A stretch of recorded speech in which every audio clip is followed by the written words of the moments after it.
আপনারা জানেন যে লোকসভা নির্বাচন আসন্ন, আর সারা বছরই ভারতীয় জনতা পার্টি সারা দেশে এবং প্রত্যেকটা রাজ্যে আমরা নির্বাচন ছাড়াও আমরা সারা বছর মানুষের সঙ্গে থাকি। সংগঠনের কাজ নিয়ে আমরা প্রত্যেকটা বিধানসভা না শুধু প্রত্যেকটা ছোট ইউনিট একটা বিধানসভার বুথ, সেই বুথ স্তর পর্যন্ত আমরা সারা বছর কাজ করতে থাকি, মানুষের পাশে থাকি।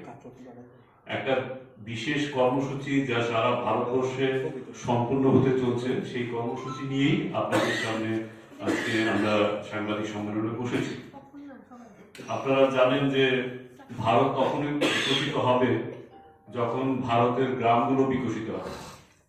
আর আপনারা এও জানেন যে ভারতবর্ষের 70% লোক গ্রামে বাস করে। তাই আমাদের প্রথম লক্ষ্য থাকে যে গ্রামীণ জীবনের সঙ্গে যেন সংগঠন হিসেবে আমরা ওতপ্রোতভাবে জুড়ে থাকি। আমরা একটা বিশেষ উচ্চাকাঙ্ক্ষী একটা কর্মসূচি হাতে নিয়েছি, সেটা হলো গাঁও চলো অভিযান, মানে গ্রাম চলো অভিযান। সারা ভারতবর্ষে 7 লক্ষের উপর গ্রাম আছে। সেই গ্রামগুলোতে আমরা জনসংযোগের কর্মসূচি নেব। গ্রামগুলোর পাশাপাশি শহরাঞ্চলে আমরা নেব। আমরা ত্রিপুরাতে সিদ্ধান্ত নিয়েছি যে শুধু গ্রাম আর আরবান বডি হিসেবে ভাগ না করে আমরা প্রত্যেকটা বুথ পর্যন্ত আমরা পৌঁছব। সেই অর্থে ত্রিপুরা রাজ্যে আপনারা জানেন যে এর মধ্যে 21টা বুথ বেড়েছে, তো 3349টা বুথ আমাদের রয়েছে। আমাদের রাজ্যের সর্বোচ্চ স্তরের লিডারশিপরা প্রত্যেকটা বুথে যাবেন।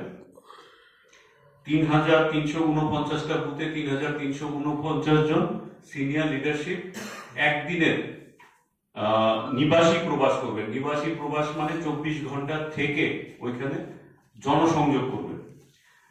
এই গাঁও চলো অভিযানটাকে 3 ভাগে ভাগ করা হয়েছে। প্রথম ধাপ যেটা হয়েছে 20 জানুয়ারি থেকে 6 জানুয়ারি পর্যন্ত আমরা এর প্রস্তুতি নিয়েছি। এটা জানেন, বুঝতেই পারছেন, একটা বিশাল কর্মযজ্ঞ। 20 জানুয়ারি থেকে 6 জানুয়ারি পর্যন্ত তার প্রস্তুতি চলেছে। আজকে এর প্রস্তুতি সম্পূর্ণ হয়েছে। এই যে আমরা 3349টা বুথে যাব, এটা একটা বিশাল কর্মযজ্ঞ। জানেন, ম্যান পাওয়ার দরকার, বিশাল সংখ্যক আমাদের নেতৃত্বদের মোবিলাইজেশন করানো প্রত্যেকটা বুথে, তার জন্য ব্যাপক প্রস্তুতির প্রয়োজন। তো আমরা 20 জানুয়ারি থেকে 6 জানুয়ারি পর্যন্ত তার প্রস্তুতি সমাধান করেছি। ফেব্রুয়ারি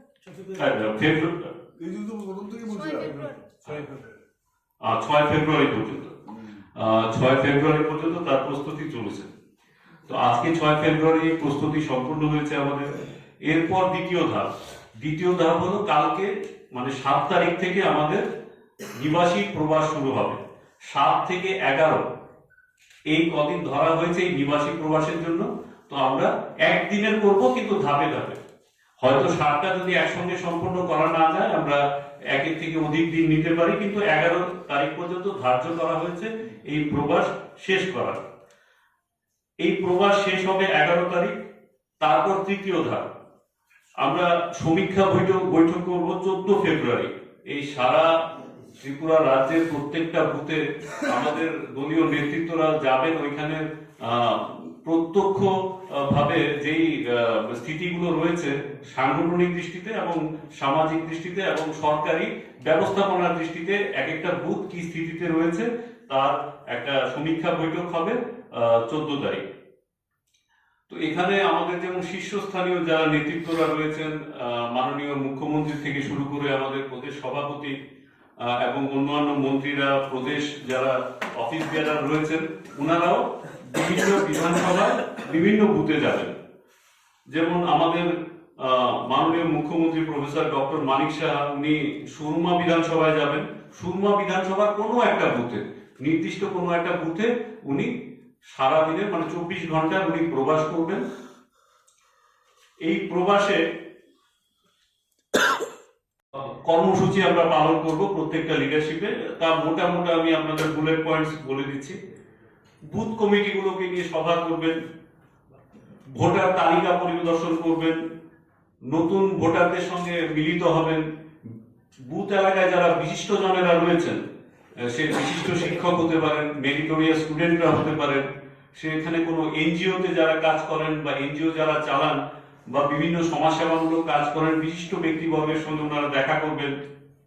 আপনারা জানেন কিছুদিন আগে বিকশিত ভারত সংকল্প যাত্রা হয়েছে, তার অন্তর্গত সারা রাজ্যে অনেক বেনিফিশিয়ারি নতুনভাবে রেজিস্ট্রিকৃত হয়েছেন। তো সেই বুথ এলাকায় যারা যারা থাকবেন ওদের সঙ্গে দেখা করবেন যারা বেনিফিশিয়ারি আছেন এবং এই বিকশিত ভারতের অন্তর্গত যারা অন্তর্ভুক্ত হয়েছেন এদের সঙ্গে যোগাযোগ করবেন, ওদের সঙ্গে ছবি তুলবেন। ওদের বিকশিত ভারতের এম্বাসেডর রূপে আমরা নামকরণ করেছি ওদের, যারা এইবার যারা এই কর্মসূচির অন্তর্গত যারা নথিভুক্ত হয়েছেন এদের সঙ্গে ছবি তোলা, ওদের সঙ্গে কথা বলা। যারা বিরোধী দলের এক সময় হয়তো জনপ্রতিনিধি ছিলেন ওদের সঙ্গে যোগাযোগ স্থাপন করা। বিজেপির জনসংঘ আমল থেকে যদি কোনো আমাদের দলীয় কর্মকর্তা থাকেন ওদের সঙ্গে দেখা করা। পুরনো কার্যকর্তা যারা রয়েছেন ভারতীয় জনতা পার্টির ওনাদের সঙ্গে দেখা করা।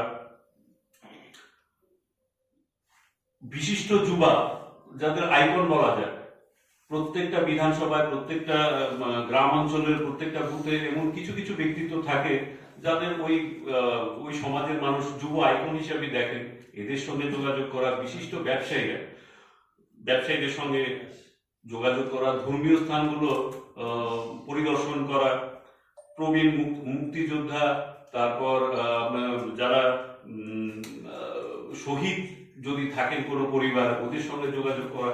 মানে ব্যাপক একটা কর্মসূচি নিয়ে একদিনের জন্য 24 ঘন্টার জন্য ওই বুথে নিবাসী প্রবেশ করা। তো আপনাদের মাধ্যমে সমাজের কাছে পৌঁছে দেওয়া, রাজ্যের প্রত্যেকটা মানুষের কাছে পৌঁছে দেওয়া যে ভারতীয় জনতা পার্টি যখন মানুষের কাজে নামে, মানুষের সঙ্গে সর্বতভাবে যোগাযোগ রেখে কাজটা করতে চায় এবং করেও, তার একটা নিদর্শন আপনাদের মাধ্যমে সারা রাজ্যে পৌঁছবে, বার্তা পৌঁছবে। আমাদের সর্বোচ্চ নেতারা প্রত্যেকটা প্রত্যন্ত অঞ্চলে গিয়ে এই একদিনের 24 ঘন্টা প্রবাস করবেন, এইটুকু আপনাদের জানানোর ছিল। সবাইকে অনেক অনেক ধন্যবাদ। কোন প্রশ্ন? কথাটাই বললেন, লোকসভা ভোট আসন্ন যে বললেন তার কোনো সিগন্যাল পেয়েছেন কি? না, আমরা তো নিয়মই বলতে পারি, বাই ডিফল্টই বলতে পারি আসন্ন। আমরা যদি 5 বছর হিসেব করি, 3 মাস হতে পারে, 2 মাস হতে পারে, 1 মাস হতে পারে, আসন্ন বলা যাবে। আসন্ন বলা যাবে, কিন্তু ডেট আমরা এখনো পাইনি, কিন্তু আমরা সবাই জানি এই সময়টাতেই লোকসভা প্রার্থী পদ নিয়ে কি চূড়ান্ত কিছু হয়েছে? না, প্রার্থী পদে বিজেপিতে এত তাড়াতাড়ি চূড়ান্ত কিছু হয় না, যথেষ্ট সময় রয়েছে। এর জন্য আমি আধিকারিক না এই কথার উত্তর দেওয়ার, সেই জন্য আমাদের দলীয় সভাপতি রয়েছেন, ওনারা বলতে পারেন। আচ্ছা, গত যে প্রেস মিট গেল তখন আমি প্রশ্ন করেছিলাম শিক্ষক কর্মচারীদের ডিএ নিয়ে, তো সুব্রত সেদিন বললো যে সঠিক সময় ডিএ হয়ে যাবে। আমি তো বুঝতে পারলাম যে সঠিক সময়টা কবে, উত্তর দিতে পারেনি। আপনার কাছে কিছু উত্তর আছে কি? এটা আজকের এই প্রেস কনফারেন্সে এই বিষয় নিয়ে নেওয়া যাবে, নিশ্চয়ই সুব্রত বাবুর কাছে গেলে আপনারা আবার আমরা তো জানেন আপনার নেতৃত্বে যাচ্ছেন, ভুলতে বলতে যাচ্ছেন, তখন যদি প্রশ্ন করেন তখন আপনি কি বলবেন? আমি আমার কাছে গেলে আমি কি দিয়ে খবর দিয়ে, যখন আপনাদের বুথে গেলে আপনারা প্রশ্ন করবেন তখন আপনারা উত্তর পেয়ে যাবেন তাদের কাছ থেকে। মানে বিয়ের নিয়ে যাবেন, তাহলে বিয়ের অর্ডারটা নিয়ে যাবেন। বিয়ের বিষয়ে অ্যাকচুয়ালি কথা বলার জন্য আজকের এই প্রেস কনফারেন্সটা ছিল না। আপনার প্রশ্ন নিশ্চয়ই যারা এর জন্য আধিকারিকভাবে বক্তব্য রাখার অধিকার রাখে নিশ্চয়ই ওরা বলবেন। আপনি জেনারেল সেক্রেটারি, আপনার অধিকার? আমি সরকার নই, আমি জেনারেল সেক্রেটারি পার্টি সংগঠনে, আমি সরকারের অংশ করি। ঠিক আছে, না একটা বুথে 24 ঘন্টা যেহেতু মুখ্যমন্ত্রীর একটু সেন্সিটিভ ব্যাপার থাকে, ওনার মুভমেন্ট পার্টিকুলার বুথ